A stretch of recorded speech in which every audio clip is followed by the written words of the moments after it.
여러분, 얼굴에 이것이 생기게 되면 말년은 무조건 힘들어지고 또 불행해지게 됩니다. 네, 이것을 꼭 없애시도록 하세요. 여러분, 말년복은 인생 3대 복 중에서 하나로 우리 인간에게는 가장 큰 복이라고 사주학이나 또 관상학에서는 말하고 있습니다. 네, 초년운과 장년운은 지식으로 만들어진 운이라 지킴에 부족함이 생길 수밖에 없고, 말년에 만들어진 운은 지혜로움이 겸비된 운이라 한번 들어오게 되면 절대 나가지 않게 된다고 말하고 있다는 것이죠. 하지만 여러분, 얼굴에 이것이 있다면 말년운이 절대 들어오지 않게 된다고 말하고 있습니다. 네, 이것을 무조건 얼굴에서 지우시도록 하세요. 여러분, 그래야 여러분에게 주어진 말년복을 다 누리게 된다는 거 꼭 명심하시길 바랍니다.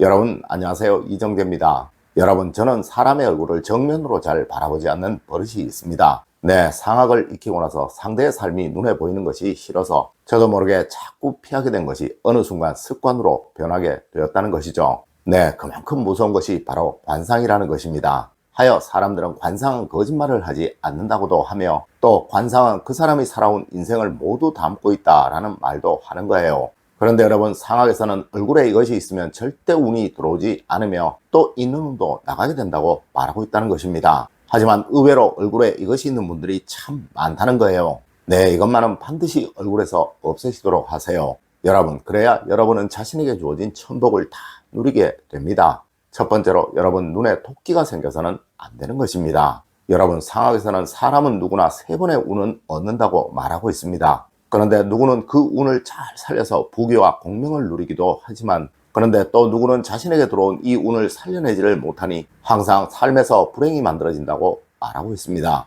네, 그 차이를 만드는 것이 바로 눈이라고 말하고 있다는 것이죠.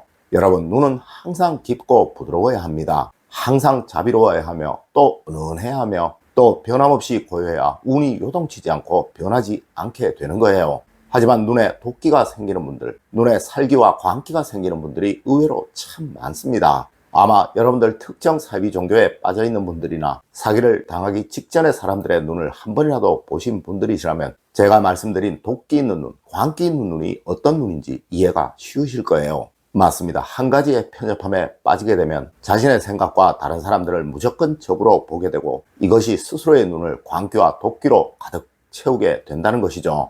여러분, 세상을 무조건 넓게 보세요. 네, 두루두루 치우치지 않게 바라보시고 또 상대의 다름을 인정하시는 여러분이 되세요. 네, 세상은 모두가 다른 것이고 또 달라야 세상이 변하고 또 발전되어 가는 것입니다. 특히 요즘은 정치 문제로 인해 친구 간에도 또 가족 간에도 불화를 만드는 사람들이 많습니다. 여러분, 다름을 인정하세요. 그 다른 사람의 그 생각도 우리나라를 이끌어가는 한 축이라는 그 생각을 말입니다. 여러분, 그래야 여러분의 눈이 부드러워지고 또 고요해지며 일요일에 여러분은 말년복을 다 누리게 될 수 있다는 것입니다. 두 번째로, 여러분, 입에서는 절대 독설이 나와서는 안 되는 것입니다.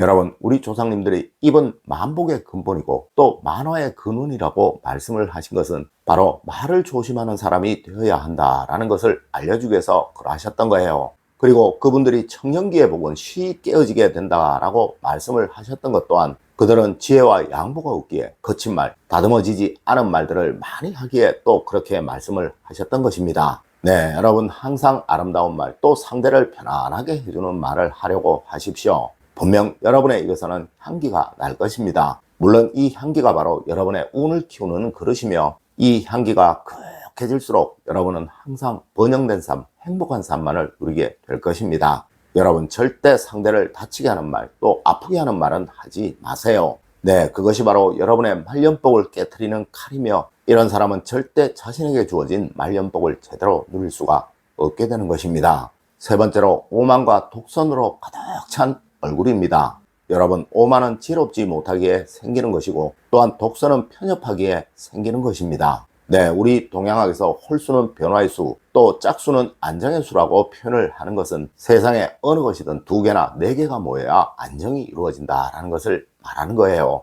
아마 여러분들 중에서 한쪽 다리로 걸어 다닐 수 있는 분은 없으실 것입니다. 네, 또한 한쪽 팔로 편하게 활동을 하실 수 있는 분 역시 없으실 거예요. 맞습니다. 비록 오른발잡이라도 왼발이 필요하고 또 오른손잡이라도 왼손은 필요한 것이죠. 여러분, 세상을 넓게 보려고 하세요. 한 가지에 얽매여 이것만 맞다라고 생각하는 그 편협함은 여러분을 불행하게 만들 것이고 또 여러분의 주변에 사람들이 머물지를 못하도록 만들 것입니다. 네, 자신의 생각도 언제든 틀릴 수 있으며 또 나와 다른 생각을 하는 사람들은 틀린 사람들이 아니라 생각이 다른 사람이라는 거 꼭 인정을 하세요.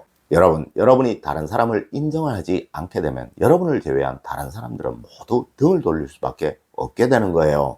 여러분, 말년복은 바로 현명함과 지혜로움에서 만들어진다는 말, 바로 이 의미라는 것이죠. 네, 이 지혜로움과 현명함이 바로 다름을 인정하는 것입니다. 네 번째로 심술이 가득한 턱입니다. 여러분, 나이를 먹으실수록 절대 이빨을 안 다무는 일은 없어야 합니다. 네, 어금니를 자주 무는 사람은 턱 근육이 강해질 수밖에 없으며 이것은 분명 여러분을 심술궂게 또 독해 보이도록 만들어 버릴 것입니다. 여러분, 어금니를 자주 문다는 것은 바로 화를 자주 내거나 또 한을 많이 가진다는 것을 의미하는 거예요. 맞습니다. 현명하고 지혜롭다는 것은 바로 화나 감정으로 일을 처리해가는 것이 아니라 부드러움으로 일의 실마리를 찾아간다는 것을 의미하는 것이죠. 네, 모든 일에는 이성적인 대처, 또 현명한 대처가 필요하며 이것이 바로 운을 만드는 수단인 것입니다. 하지만 즉흥적인 대처, 감정적인 대처는 바로 운을 깨는 수단이며 또한 이것은 여러분을 불행하게 만드는 길인 거예요.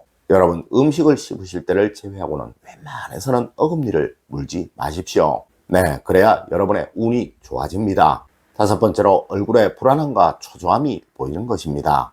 여러분, 우리 조상님들이 손과 발을 떠는 것을 지극히 싫어하셨던 것은 바로 심리적인 안정 때문에 그러하셨던 것이고 또 상대에게 거짓말을 하거나 상대를 속이지 않기를 바라는 마음에서 그렇게 하셨던 거예요. 네, 자신감이 있는 행동은 바로 운을 만드는 행동이며 또한 자신감과 당당함이 있는 사람은 절대 손발을 떠는 경우가 없다는 것이죠. 여러분, 무엇이든 절대 급하지 마세요. 네, 조금 느리더라도 완벽하게 생각하고 움직이세요. 여러분, 그 여유로움이 바로 여러분의 말년복을 빨리 오게 하고 또 강해지도록 하는 그 기림을 절대 잊지 않으시기를 부탁드립니다. 여러분, 오늘은 말년복을 얻기 위해서 반드시 없애야 하는 모습에 관해 이야기를 해드렸습니다. 맞습니다, 여러분. 복 중에서 최고는 바로 말년복이에요. 네, 제 아무리 초년에 부귀와 공명을 다 누려도 말년이 불행한 사람은 불쌍한 인생, 또 불행한 인생을 살아간 사람이며 또 제 아무리 초년이 불행해도 말년복이 좋은 사람은 누구이든 멋지게 인생을 살아온 사람이라고 말을